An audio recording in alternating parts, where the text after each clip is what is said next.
La Première Guerre mondiale était un cauchemar vivant. La guerre des tranchées, les attaques au gaz et les barrages d'artillerie incessants transformaient chaque centimètre de terrain en un abattoir. Pourtant, si l'on devait choisir un métier qui était peut-être le pire de tous, celui qui combinait la terreur pure, des chances de réussite suicidaire et une façon atroce de mourir, ce serait sans doute opérateur de lance-flammes. Ça a l'air impressionnant, non? S'attacher à un réservoir rempli de feu sur le dos et prendre d'assaut les tranchées ennemies tel un dragon humain. Eh bien, ce n'était pas le cas. C'était absolument atroce, car être un opérateur de lance-flammes pendant la Première Guerre mondiale n'était pas seulement dangereux, c'était pratiquement une condamnation à mort. On était le premier à entrer, le premier à être vu, et celui que tout le monde sur le champ de bataille voulait voir mort immédiatement.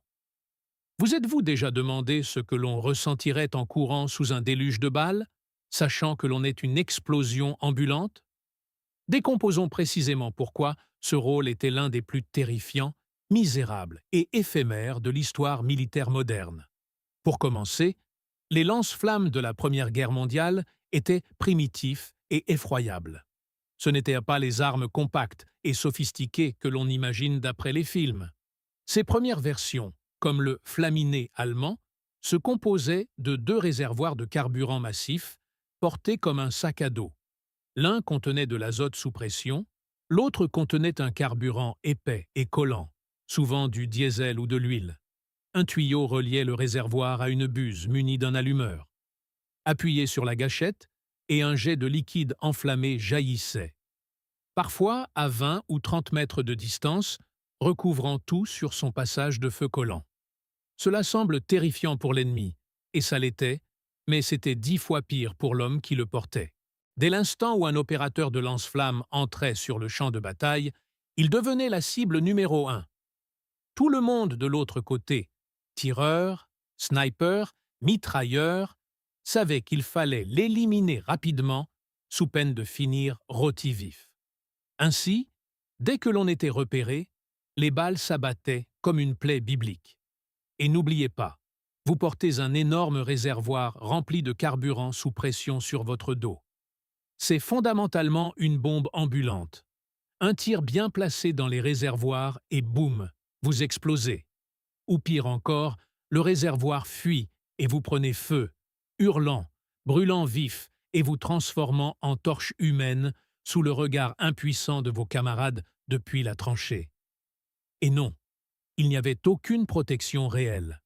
Les opérateurs de lance-flammes ne recevaient pas d'armure spéciale. Ils portaient le même uniforme que tout le monde, du tissu et du cuir. Certains opérateurs essayaient de se rembourrer avec de l'équipement supplémentaire. Mais rien de tout cela n'aidait si le réservoir s'enflammait. Si l'on était touché, on ne mourait pas simplement, on mourait de façon atroce. Même sans être abattu, le lance-flamme lui-même était incroyablement lourd, pesant jusqu'à 70 livres lorsqu'il était plein. Et les champs de bataille de la Première Guerre mondiale étaient boueux, humides et inégaux, remplis de barbelés, de trous d'obus et de cadavres. Courir dans la boue avec une bombe de 70 livres sur le dos, pendant que les balles sifflent à vos oreilles, ce n'est pas une étoffe de héros d'action. C'est la matière pure des cauchemars. Pouvez-vous imaginer l'épuisement physique extrême de vouloir survivre dans de telles conditions? Et le travail ne s'arrêtait pas quand le feu cessait. Une fois le carburant pulvérisé, les réservoirs étaient vides, et vous n'étiez plus qu'un homme lent, épuisé et désarmé, coincé dans le no man's land, sans couverture, sans soutien et sans aucun moyen de vous défendre. Soit on courait vers ses propres lignes en esquivant les balles et l'artillerie, soit on recevait une balle dans le dos. Si l'on était capturé, que Dieu vous vienne en aide. Les opérateurs de lance-flammes étaient haïs par l'ennemi. Pas seulement craints, haïs, parce que leur arme était considérée comme barbare, inhumaine, voire démoniaque. Être brûlé vif était considéré comme l'une des pires morts imaginables.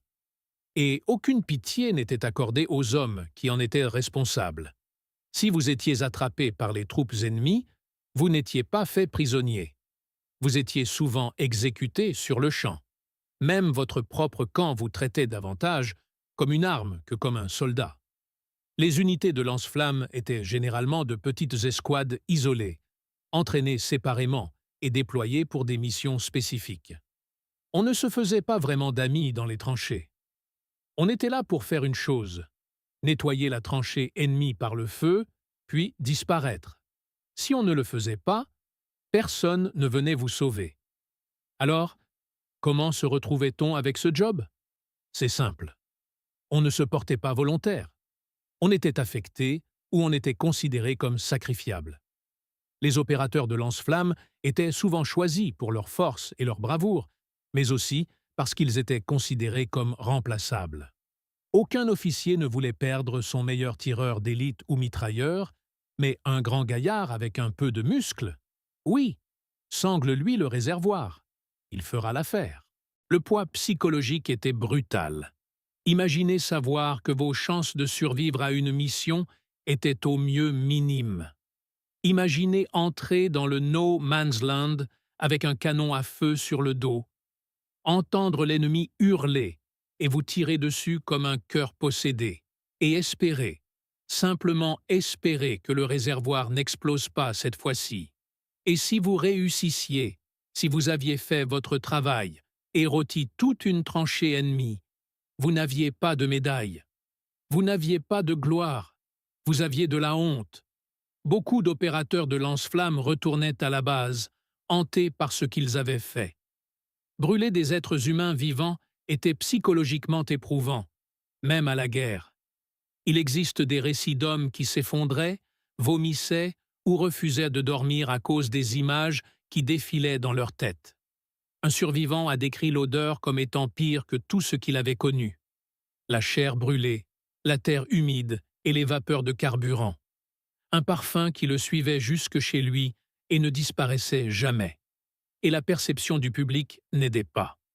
Alors que certains soldats étaient célébrés comme des héros, les opérateurs de lance-flammes étaient souvent regardés avec malaise, même par leurs propres camarades. Les autres troupes les évitaient. Les civils les voyaient comme des monstres.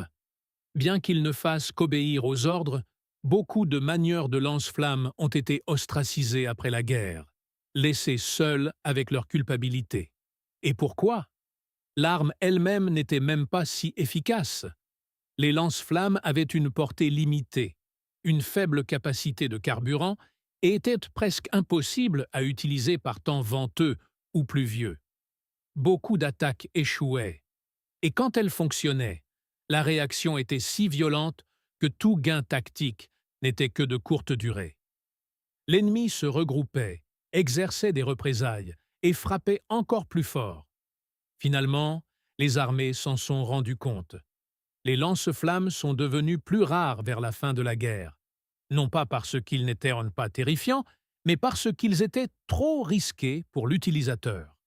Le coût en vies humaines, en particulier la vie de l'opérateur, était tout simplement trop élevé. En résumé, on peut donc dire: vous portiez une bombe sur votre dos. Tout le monde était entraîné à tirer sur vous en premier. Si vous étiez pris, vous étiez exécuté sur place. Si vos réservoirs explosaient, vous mourriez en hurlant dans les flammes. Si vous surviviez, vous étiez hanté par les morts que vous aviez causés. Et personne ne vous remerciait pour rien de tout cela. C'est la raison pour laquelle c'était absolument merdique d'être un opérateur de lance-flammes pendant la Première Guerre mondiale. C'était solitaire, c'était effroyable, c'était mortel. Et le pire dans tout ça, vous saviez tout cela avant même d'appuyer sur la gâchette.